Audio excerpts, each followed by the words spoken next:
Bonjour! Aujourd'hui, on va parler de l'islam qui est prôné sur les réseaux sociaux par des influenceurs avec tout plein de guillemets. On l'a vu déjà. Alors, c'est une vidéo qui datait un petit peu, mais je pense que vous voyez de quoi ça parle. Ce sont ces gens-là qui font des TikTok, des machins, des trucs en disant « Oui, ma femme, elle fera... » Enfin, oui, ils parlent toujours au futur parce que... je sais pas, ils imaginent qu'ils auront une femme un jour, j'en sais rien. En disant ma femme fera ceci, ma femme fera cela. Enfin, plutôt, ma femme ne fera pas ceci, ma femme ne fera pas cela. Donc cet article de BFM TV va parler longuement, c'est un article assez long, de ces influenceurs en fait, qui, vous le voyez déjà à l'écran, restez à vos places de femmes, voilà, qui prônent un islam radical, machin, hyper conservateur, alors que c'est pas le vrai islam. L'inquiétant succès des influenceurs attendant à la piste. Alors moi, écoutez, ça fait des années, mais à chaque fois que je vois le mot salafiste, je pense à salafiste au bon lait de brebis. Mais c'est pas ma faute, mais je sais pas pourquoi. Bon, c'est un autre sujet. Alors, on va y aller.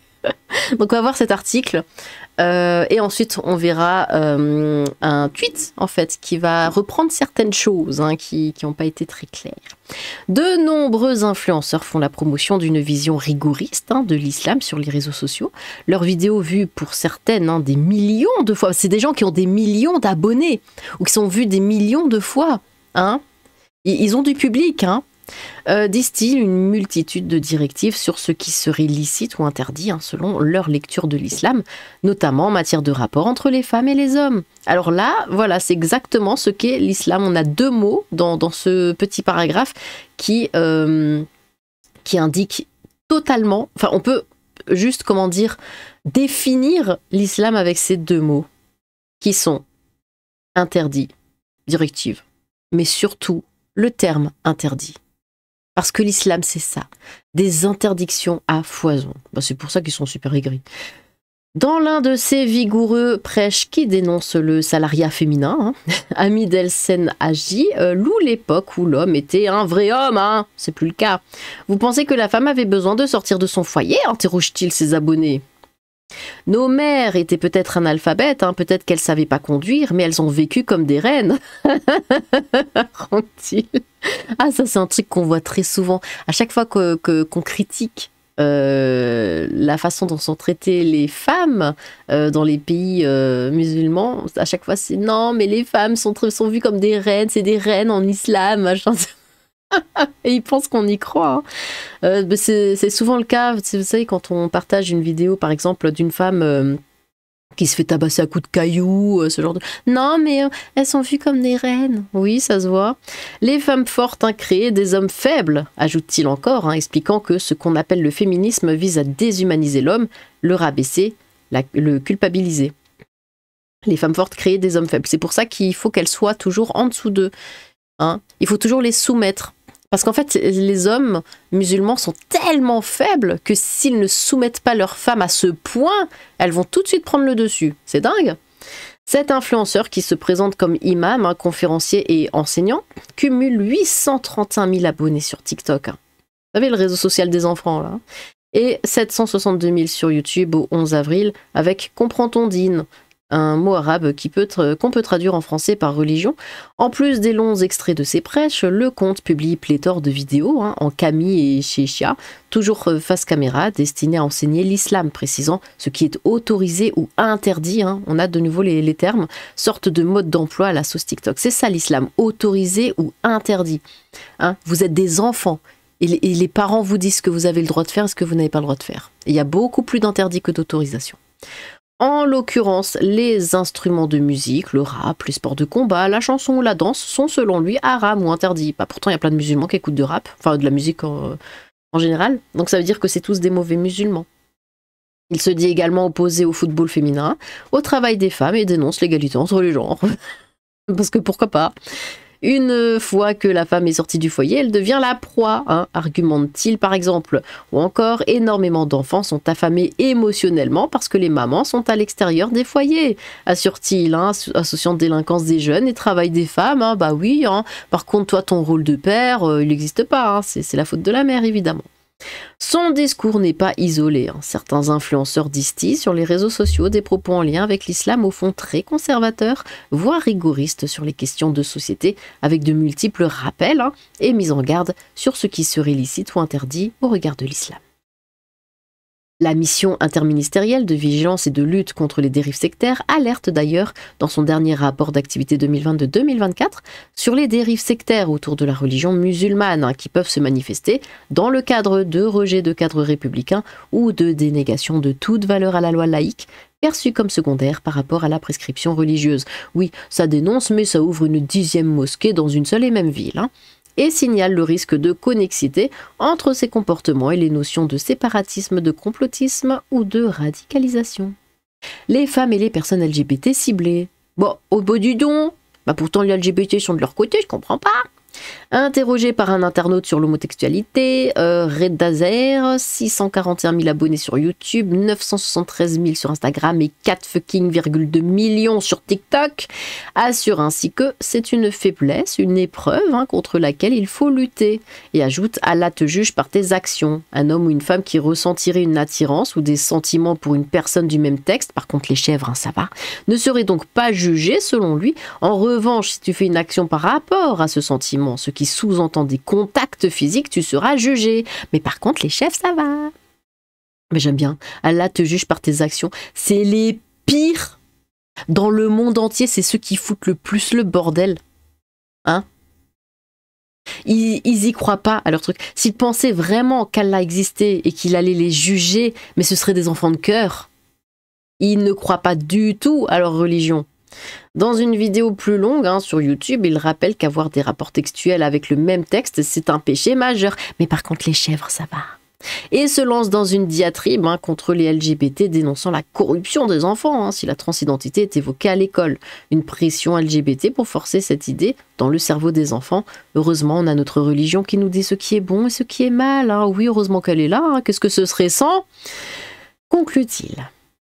Dans la longue litanie de ces influenceurs, beaucoup d'injonctions concernent les femmes, systématiquement vêtues de camis et kéfiers saoudiens. Bouaya TV estime sur son compte, aujourd'hui inactif, qu'une femme peut porter un pantalon à condition qu'il le soit sous une abaya. Tu peux porter ton pantalon, mais il faut pas qu'on le voit, faut qu'il soit sous la robe. La femme est-elle l'égale de l'homme en islam ? Interroge Ikamer2F. Ah oui, il faut poser la question, c'est pas 1,3 million d'abonnés sur TikTok, ça va 305 000 sur Instagram, restez à vos places de femmes, répond-il. Ne deviens pas une féministe de Wish, ajoute-t-il, du nom de cette plateforme de commerce en ligne à bas prix. Interdiction aux hommes et femmes de se regarder. Ce dernier est le seul à avoir accepté de répondre aux questions de BFM TV. Interrogé sur ses vidéos, Ikamer2F, c'est Ikam ou Hicham ? Parce que moi je dis Ikam, mais j'en sais rien en fait.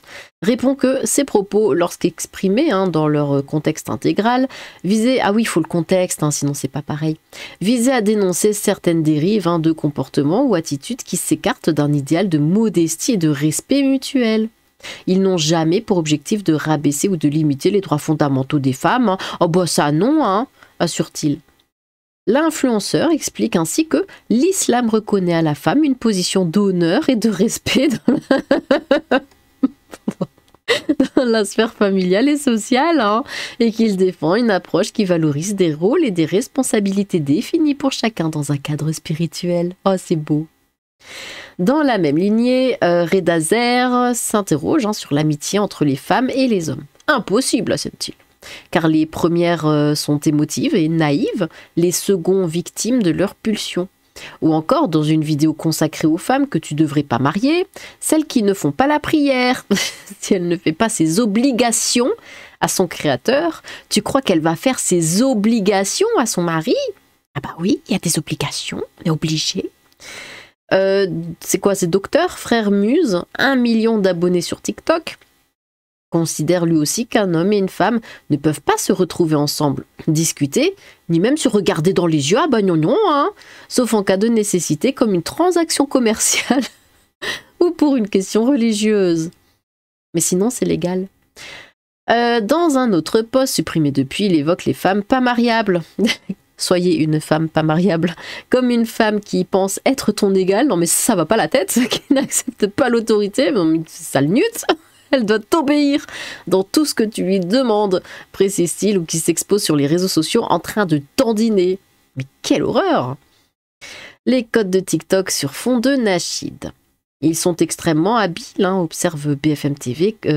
Pour BFM TV, Stéphane Amato, maître de conférences en sciences de l'information et de la communication à l'université de Toulon. Ils adoptent exactement les codes des jeunes et de TikTok pour faire du prosélytisme. Sur la forme, les contenus de ces influenceurs sont calibrés pour les réseaux sociaux, cultivant proximité, bienveillance et fraternité envers les frères et les sœurs, le tout, oui, en bienveillance envers les sœurs, le tout sur le ton très en vogue du développement personnel. Mais de toute façon, ils ne parlent que pour les hommes, ils ne s'adressent qu'aux hommes dans leur truc. Une femme, jamais de la vie, regarderait ça et surtout serait d'accord avec ça. Des vidéos courtes de moins d'1 minute, face caméra et pour certains sur fond de Nachid, ce chant religieux musulman. Certains ajoutent des images se voulant inspirantes, des personnes qui prient, une mosquée, un ciel stylisé, ou des clins d'œil à la pop culture de Netflix à Dragon Ball Z en passant par Retour vers le futur. Quelle horreur. Mais les Algériens, là, ils pensent que Dragon Ball Z, ça a été créé pour eux. Ils pensent qu'ils se sont inspirés des Algériens pour créer les Super Saiyans. Ouais, c'est vrai. Certains de ces influenceurs se présentent comme imams ou anciens imams, enseignants en religion ou conférenciers. Pourtant, parmi les plus suivis, tous n'ont pas de formation religieuse, remarque Stéphane Amato, qui a étudié la présence salafiste sur les réseaux sociaux. Ils se sont autoproclamés imams ou enseignants, avec souvent des discours à l'emporte-pièce. La plupart n'ont pas de formation sérieuse, analyse-t-il. C'est un peu la religion pour les nuls. Car c'est bien de salafisme dont il est question, même s'ils ne disent jamais qu'ils sont salafistes. Oui, je censure un petit peu. Pointe pour BFM TV Damien Savero, enseignant à l'école normale supérieure et à Sciences Po. Le salafisme est un mouvement de l'islam sunnite qui revendique un retour aux pratiques en vigueur à l'époque du prophète Mahomet. Pour eux, c'est le seul et vrai islam. Ils n'ont pas besoin de le préciser, estime l'expert. Oui, c'est vrai qu'il y a plein d'islam. À chaque fois, on l'entend. Ah, mais non, l'islam, c'est pas ça. C'est pas le vrai islam. Gna, gna, gna. En fait, on dirait qu'il y a un islam par personne. Une reconstruction fantasmée d'un héritage musulman. Je préfère parler de néo-talafisme, nuance pour BFM TV, Awes Sénéguer, maître de conférence en sciences politiques à Sciences Po Lyon. C'est une reconstruction fantasmée d'un héritage musulman dans une vision hyper normative, prescriptive et ultra conservatrice. L'une de ces grandes figures, Nader Abou Anas, 945 000 abonnés sur YouTube, 745 000 sur TikTok, 520 000 sur Instagram. Il se présente quant à lui comme imam, enseignant et conférencier, ancien prédicateur à la mosquée du Bourget, Seine-Saint-Denis. Il a déjà fait parler de lui pour avoir légitimé l'union conjugale, en appelant les femmes à ne pas se refuser à leur mari sans raison valable. Bah oui, il faut une raison valable, vous savez, comme quand vous partez, quand vous partez chez le médecin et que vous devez justifier au travail. Voilà, il faut un justificatif signé. Bien qu'il assure aujourd'hui avoir beaucoup évolué et être revenu sur de nombreux propos qui ne reflètent plus sa position sur ces questions. Oui, il avait juste peur de se faire virer de France. Il est l'un des premiers à avoir commencé à prêcher sur les réseaux sociaux, se souvient Damien Savero, spécialiste du mouvement décolonial et observateur de ces phénomènes religieux, et l'un des plus grands introducteurs du salafisme en France. Que prônent ces influenceurs prêcheurs derrière leurs discours conservateurs? Il faut être très prudent et ne pas faire de raccourcis simplistes, met en garde l'universitaire Stéphane Amato. Salafiste, c'est un peu un mot piège. D'ailleurs, souvent ces influenceurs ne s'appuient pas sur le Coran, mais sur les hadiths, le recueil de tous les actes et paroles de Mahomet et de ses compagnons. Une sorte de religion à la carte, juge Awes Sénéguer, spécialiste de l'islamisme. Sapin et anniversaire. Parmi des posts sur la manière de bien faire la prière ou les invocations à prononcer selon la situation, Ikam Loudi ou Ikam R2F déclare que le port du voile pour les femmes est une dignité, une protection comme la couronne d'une reine dont tu dois être fière. Oh là là là là, mais cette manipulation. Comment ils disent ça? Toujours reine. Ils aiment bien utiliser le terme reine, alors qu'ils les traitent moins bien, ils les respectent moins qu'un animal. Faut quand même le dire. Je présente le voile comme un symbole de dignité et de protection spirituelle pour celles qui choisissent de le porter. Et oui, choisissent. il utilise le terme choisi, explique Ikamer Dezef auprès de BFM TV. Ce choix, encore une fois, relève avant tout de la liberté, il y a aussi le terme liberté qui revient souvent, individuelle et de la conviction personnelle. En aucun cas, je ne préconise l'imposition du voile. Non, chaque femme a le droit de décider. Évidemment qu'elle a le droit de décider en accord avec ses convictions personnelles et dans le respect des enseignements de l'islam. Par contre, si elle refuse de le porter, elle se fait tout simplement virer de sa famille, complètement rejetée de tous ses proches, menacée, frappée, voire tuée. Mais c'est son choix, Soit elle décide de crever, soit elle décide de le garder. Elle a le choix. Tout comme chaque femme et chaque homme a le droit de choisir d'être musulman ou non. Bah oui, sauf que s'il choisit de ne plus être musulman, pareil, il finit 6 pieds sous terre. Mais il a le choix. Abou Aya TV explique de son côté que si un musulman a fêté Noël ou le Nouvel An, il doit se repentir, car il ne doit pas suivre les non-musulmans dans leur façon de faire. Mais du coup, ça veut dire qu'il n'a pas le choix, alors, d'être non-musulman ou pas. Vu que il faut se repentir si on n'est pas musulman. C'est que c'est pas bien d'être pas musulman. Donc il n'a pas le choix. Alors moi je sais pas, je pose des questions. Après, pour le chercheur Damien Savero, tous ces discours sont des signes qui ne trompent pas, de l'injonction à ne pas décorer un sapin de Noël au fait de ne pas souscrire d'assurance voyage.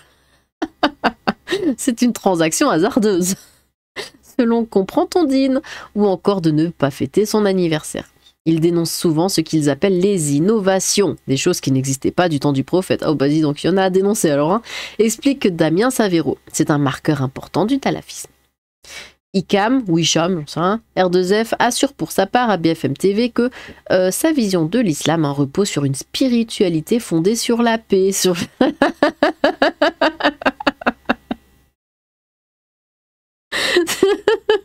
la justice et c'est encore mieux. Je le refais. Sur la paix, écoutez bien, sur la paix, la justice et attention, et le respect de la dignité humaine. Les publications s'inspirent d'une interprétation traditionnelle qui met l'accent sur la miséricorde, oui, la connaissance et le dialogue, sans pour autant s'inscrire dans une idéologie radicale ou exclusiviste. Oh bah non, ajoute-t-il. Je m'efforce de présenter un message authentique qui interpelle tout en restant en phase avec les valeurs universelles de respect et de coexistence pacifique. Oh Seigneur Dieu. Les institutions... Mais en fait, c'est pour ça qu'il y a autant d'humoristes musulmans. Ils sont géniaux quand ils s'y mettent. Les institutionnels de l'islam dépassé. Le problème, selon Damien Savero, c'est que l'immense majorité des... Pardon, faut que je me reprenne. C'est que l'immense majorité des internautes touchés par ces contenus n'a pas conscience qu'il s'agit de salafisme. Ils pensent que c'est l'islam. Oui, mais c'est l'islam. Et que ce contenu leur permette de comprendre la religion. Ils n'imaginent pas qu'il y ait plusieurs courants, et pas courants, assure-t-il. Le phénomène semble d'autant plus prendre que les institutionnels de l'islam sont complètement dépassés. Ils ont déjà perdu la bataille, déplore Damien Savero. Pourtant, Abdallah Zekri, le vice-président du Conseil français du culte musulman, condamne les propos de ces influenceurs. L'islam, ce n'est pas cette religion dont ils font la promotion, fulmine-t-il pour BFM TV, et dénonce une vision archaïque et dépassée. Oui, c'est l'islam du coup. L'islam est né il y a 14 siècles, ça a évolué depuis. Ah bon? Empire peut-être, mais une voix difficile à faire entendre alors qu'Emmanuel Macron a déclaré avoir mis fin au CFCM comme instance de dialogue entre l'État et le culte musulman en 2023, même si l'association continue d'exister. C'est le Forum de l'Islam de France qui s'est réuni l'année dernière, qui représente dorénavant le nouveau format de dialogue. Bruno Retailleau, le ministre de l'Intérieur, souhaite d'ailleurs le relancer. Une dissolution que regrette Abdallah Zekri. Le CFCM, ce sont près de 1500 mosquées qui dénoncent et combattent ce type de discours. Bah oui, cette dissolution donne de l'eau au moulin des salafistes. Azzedine Majnani, président de l'association ECM et imam à la mosquée de la Bastide à Bordeaux, estime lui aussi que ces influenceurs détournent le véritable message de l'islam. Ouais, voilà, c'est ce que je disais. Ouais, l'islam, c'est pas ça. La vision véhiculée pour certains courants salafistes et sur les réseaux sociaux peuvent souvent paraître en contradiction avec les principes de bonté, de respect mutuel et de vivre ensemble, qui sont à mon avis au cœur de cette religion. Évidemment, on le voit tous les jours. Non, mais j'aime bien. Ils essayent quand même. Hein. C'est bien, après, c'est... Ouais. Ils sont motivés. C'est une bonne qualité, ça. Et d'ajouter, pour contrebalancer ces visions de repli et ces lectures fragmentaires qui circulent sur le net, il est crucial de promouvoir une éducation qui met l'accent sur les valeurs de paix et de fraternité, ainsi qu'un dialogue ouvert et respectueux qui donne à chaque citoyen les outils pour mieux comprendre l'histoire, la pluralité, la complexité des questions liées à la pratique religieuse. Ils ont compris que ça allait se jouer sur les réseaux. Mais le salafisme reste un mouvement minoritaire au sein de la communauté musulmane et de l'islam organisé. Abdallah Zikri constate que dans certains lieux de culte, les promoteurs de cette vision rigoriste veulent en prendre le pouvoir. Une guerre d'influence que le spécialiste de l'islamisme Awais Seniguer observe lui aussi, évoquant un tropisme conservateur, en particulier chez les jeunes. En témoignent certains commentaires. Une internaute demande, en réaction au post sur l'interdiction faite aux hommes et aux femmes de se côtoyer, ce qu'il en est si on parle avec un garçon mais zéro attirance. Ou encore, c'est trop dur avec l'école, un autre s'interroge, et si c'est un médecin ? Les salafistes ont compris que les jeunes cherchaient des repères pour comprendre l'islam. C'est déjà extrêmement choquant que des jeunes se posent ce genre de questions, mais soit. Analyse encore Damien Savero. Et ils ont très vite compris que ça allait se jouer sur les réseaux sociaux. Ce discours répond à ce que les jeunes cherchent, un besoin de normes. Et c'est sa force, pas besoin d'être un intellectuel pour comprendre. Une analyse que partage Awais Seniguer, je sais rien, le néo-talafisme veut donner des repères et un code moral pour se comporter dans la vie de tous les jours dans un monde qui semble ne plus en avoir. Qu'est-ce que ce serait sans les codes Certaines publications, notamment sur le refus de la mixité, du travail des femmes ou encore l'impossibilité pour les collégiens et lycéens de faire la prière dans leur établissement scolaire, interrogent. Quels risques et quelles conséquences pour le vivre ensemble ces prêcheurs donnent dans une forme de repli, pointe Awais Seniguer.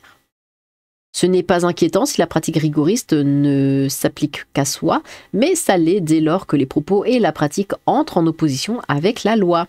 Peu de modération des plateformes. Mais entre ces discours et la pratique, il y aurait un écart. Il est évident que c'est la version talafisée de l'islam qui a le plus de succès sur les réseaux sociaux, analyse Damien Savero. Mais dans la vraie vie, ces internautes sont loin d'appliquer ces normes auxquelles ils adhèrent virtuellement.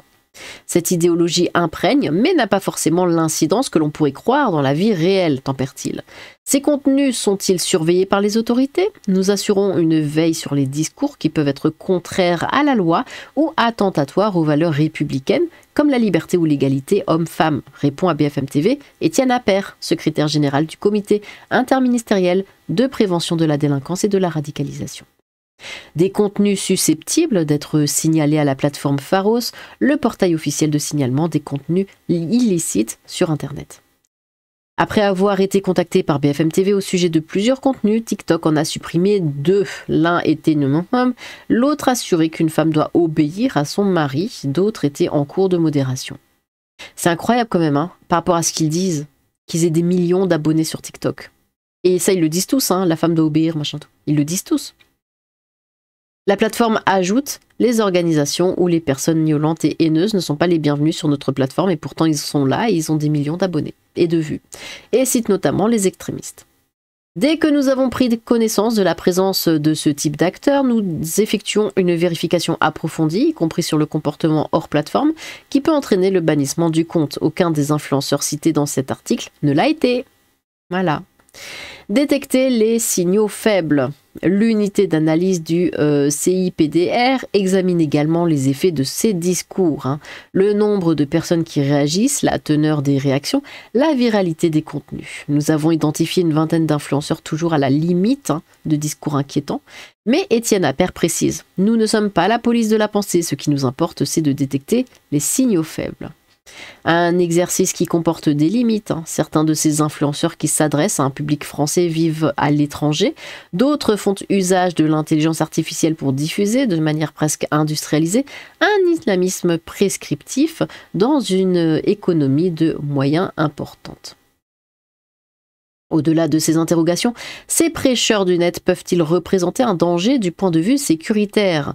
Dans la plupart des cas, l'islam prôné est un islam quiétiste qui ne pousse pas à l'action violente mais à la soumission aux autorités, remarque Damien Savero. C'est notamment le cas de Rachid LG, qui a dénoncé les violences lors des émeutes qui ont succédé à la mort de Naël en 2023. Il n'y a pas de lien mécanique entre l'appartenance au salafisme et le passage à un acte violent, analyse l'universitaire Awais Seniguer. Les néo-salafistes, bien qu'extrêmement conservateurs, dénoncent le ténonisme.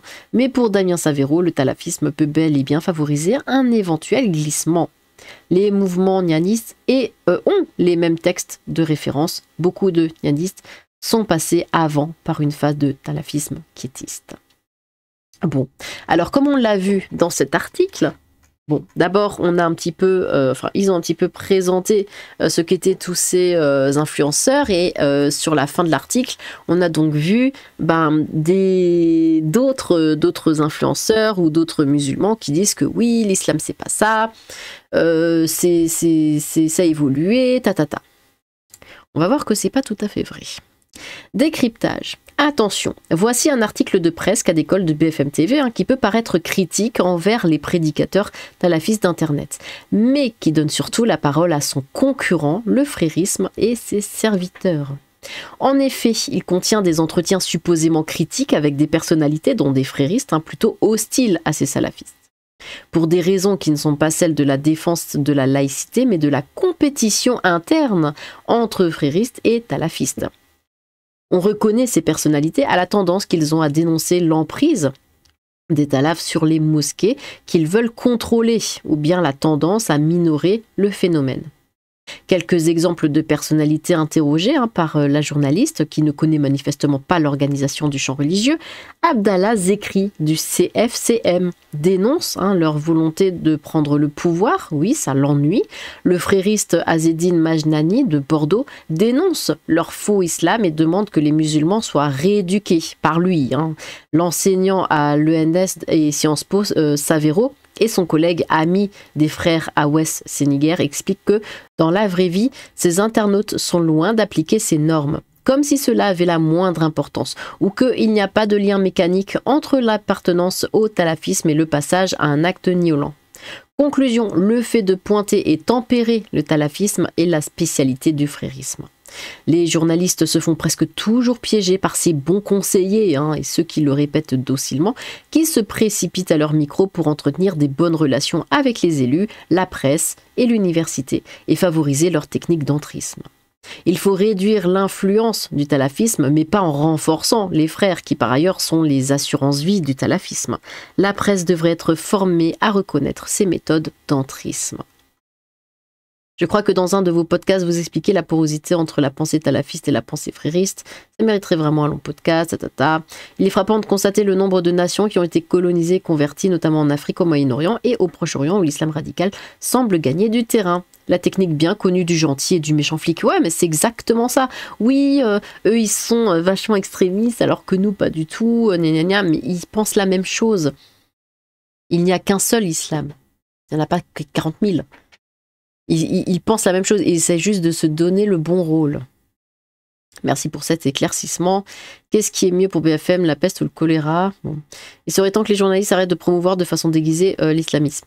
Ouais, parce que c'était bien parti, l'article. Et finalement, à la fin, regardez, eux, ils sont bien. Non, parce qu'il faut pas non plus rejeter totalement les musulmans, parce que là, ceux-là, ils sont pas bien, mais regardez, ceux-là, ils sont bien. Ceux-là, c'est le bon islam. C'était ça le message de l'article que je viens de lire. Et c'est ça qui va pas du tout. Parce qu'ils ne suivent que les mêmes préceptes, tous. Il y a un seul islam. Bon, eh bien, dites-moi ce que vous avez pensé de tout ça. Voilà, est-ce que vous avez déjà vu, est-ce que vous êtes déjà tombé sur ce genre de vidéo, justement j'en vois en fait, parce que les gens les partagent sur Twitter quand c'est vraiment extrême, parce que bon, tout le monde est un peu choqué. Des propos aberrants qu'ils peuvent tenir. C'est pour ça que j'en vois. Mais tout le monde, on va dire, critique dans les commentaires sur Twitter. Mais il faut savoir, comme on l'a vu, que sur TikTok, ils ont des millions de fans. Et ça, c'est dangereux. Parce que ces fans, ils sont en France. Bon, eh bien, n'hésitez pas à vous exprimer dans les commentaires. J'ai hâte de vous lire. Sur ce, tchou!